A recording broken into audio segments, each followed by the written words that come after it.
Welcome everyone to our YouTube channel. आज के video में इंटीग्रेशन ये यूनिट का 11th प्रॉब्लम स्टडी करेंगे। तो क्वेश्चन आपके सामने है, क्वेश्चन में लिखा है इवेल्युएट। देखो यहाँ पे हमें इसका इंटीग्रेशन फाइंड आउट करना है। क्या लिखा है? इंटीग्रेशन ऑफ ब्रैकेट में 1 plus under root of X whole square by under root of X into D X. तो चलो हम ये प्रॉब्लम सॉल्व करेंगे, लेकिन वीडियो में आगे बढ़ने से पहले वीडियो को लाइक करो, शेयर करो और हमारे चैनल को ज़रूर से सब्सक्राइब करो। तो इसको इंटीग्रेट कैसे करेंगे? तो यहाँ पे क्या कोई स्टैंडर्ड फार्मूला लगता है क्या?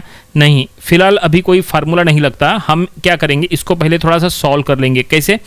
तो यहाँ पे ये जो न्यूमरेटर में जो ब्रैकेट है ना, 1 plus under root of X whole square है, तो इसका स्क्वायर कर लो, मतलब a plus B whole square का फार्मूला अप्लाई करके इसको पहले थोड़ा सा सॉल्व करो। देन आफ्टर इसको जितना हो सके उतना इसको स्प्लिट करके रिड्यूस करो, उसके बाद इसको इंटीग्रेट करना और फिर इंटीग्रेशन का रिजल्ट जो है आपको मिल जाएगा।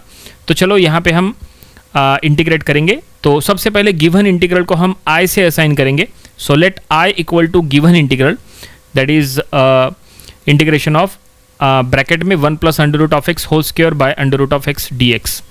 अब देखो न्यूमरेटर को हम a plus B whole square का फार्मूला अप्लाई कर रहे हैं, तो वो हो गया न्यूमरेटर में 1 plus 2 under root of X plus under root of X का स्क्वायर और डिनोमिनेटर का under root of X as it is है।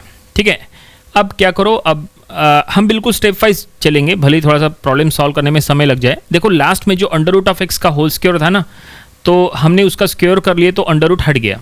ठीक है, और अब क्या करो, इसको स्प्लिट करो। डिनोमिनेटर में जो अंडर रूट ऑफ एक्स है, न्यूमरेटर के हर एक टर्म से उसको डिवाइड करो। ठीक है, so integration of 1 by under root of X plus 2 root X by root X plus X by root X. ठीक है, मिडल टर्म देखो रूट एक्स कैंसिल हो गया और अब जो बचा है वो हम यहाँ लिख लेंगे एज इट इज़, लेकिन लिखते समय थोड़ा सा चेंज करेंगे।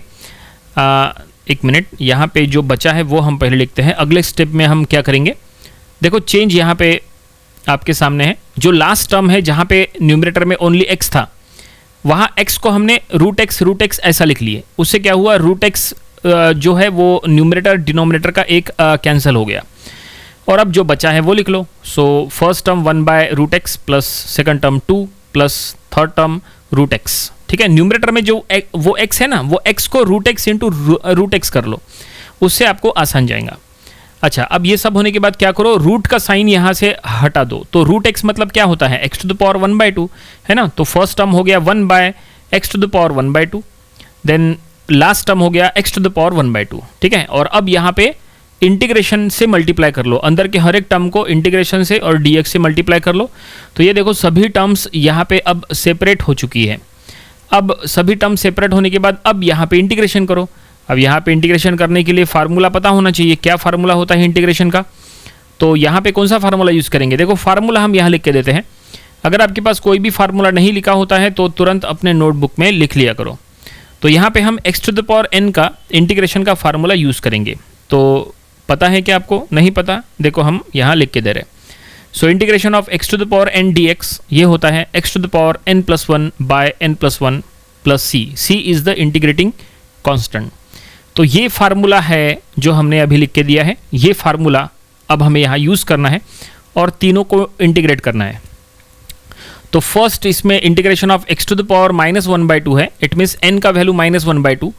तो रिजल्ट हो गया x to the power -1/2 plus 1 by -1/2 plus 1 plus 2 into integration dx, यानी वहाँ पे ओनली x रहेगा तो 2x हो गया। और लास्ट टर्म में भी वैसे ही x to the power 1/2 plus 1 by 1/2 plus 1, क्योंकि वहाँ n का वैल्यू 1/2 है, plus c is the integrating constant. ठीक है, तो ये हमने इंटीग्रेट कर लिया है, लेकिन प्रॉब्लम कंप्लीट नहीं हुआ, क्योंकि इंटीग्रेट होने के बाद अब हमें इसको रिड्यूस करना होता है। तो चलो रिड्यूस करेंगे। तो पहला टर्म x का पावर -1/2 प्लस 1 है, सो -1/2 प्लस 1 1/2 होता है। तो x to the power 1/2 by 1/2 plus 2x, बीच वाला टर्म एज इट इज़ है। लास्ट वाले टर्म में 1/2 प्लस 1 हो गया 3/2 ऊपर नीचे। और अब यहाँ पे एक थोड़ा सा काम करेंगे, ये जो डिनोमिनेटर में जो 1/2 है ना, उसका 2 ऊपर ले जाओ, और लास्ट टर्म में डिनोमिनेटर में 3/2 है, उसका भी 2 ऊपर ले जाओ। तो न्यूमरेटर में 2 हो गया वो, और जो लास्ट टर्म है ना, जहाँ x टू द पावर 3/2 था, वो पावर को फिर से स्प्लिट कर दो। जो हमने 1/2 प्लस 1 3/2 किए थे, वो 3/2 को फिर से 1/2 प्लस 1 कर लो। वैसे हमें पहले ऐड नहीं करना चाहिए था, वो 1/2 + 1 ही रखने देना चाहिए था। चलो कोई बात नहीं, किए तो किए। आगे चल के हमने देखो 3/2 को फिर से 1/2 + 1 कर लिया। क्यों किए पता है?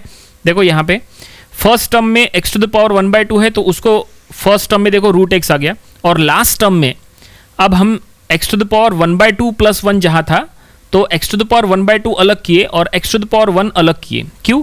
क्योंकि हमें √x के फॉर्म में निकालना है ना। तो देखो लास्ट टर्म में अब x √x ऐसा हो गया, ठीक है, क्योंकि 1/2 पावर में है ना, तो √x हो गया लास्ट टर्म में। तो ये देखिए यहाँ तक हमने उसको रिड्यूस किया है और इसको एक्सटेंड करने की जरूरत नहीं है। हमें रिजल्ट मिला है I = 2√x + 2x + 2/3x √x + c। यहाँ पे आप चाहे तो पहले 3 टर्म में से 2 कॉमन निकाल सकते हैं, लेकिन 2 कॉमन निकाल का कोई फायदा नहीं है, क्योंकि कोई भी टर्म वहाँ पे 2 कैंसिल वगैरह नहीं होगा, तो उसको अंदर ही रहने दो, कोई दिक्कत नहीं है। और फाइनली सॉल्यूशन हमें मिल गया, प्रॉब्लम यहीं पे कंप्लीट हो गया।